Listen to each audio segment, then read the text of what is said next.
नमस्कार. मी तमाशा लोक कलावंत मंगला बनसोडे.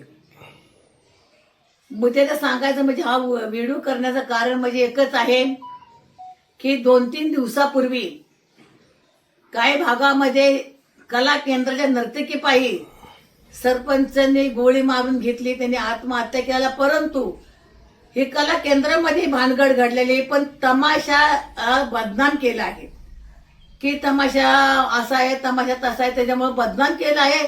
ते चुकीचं आहे. हे चुकीचं आहे की कला केंद्र हे वेगळं आहे आणि तमाशा लोकनाट्य हा वेगळा आहे. कला केंद्रामध्ये फक्त 7-8 मुली असतात, बाकी तमाशा लोक नाट्यामध्ये 100 ते 125 माणसे असतात. तेव्हा मला म्हणायचा उद्देश की कला केंद्रामध्ये आणि तमाशामध्ये फार फरक आहे. आम्ही कला करूनच पोट भरत असतो आणि दुसरी गोष्ट की त्या कला केंद्राचा आणि आमचा काहीही संबंध नाही. तर माझी एक विनंती आहे की आम्हा तमाशा कलाकाराला किंवा तमाशा लोकनाट्याला अजिबात बदनाम करू नका, ही विनंती आहे.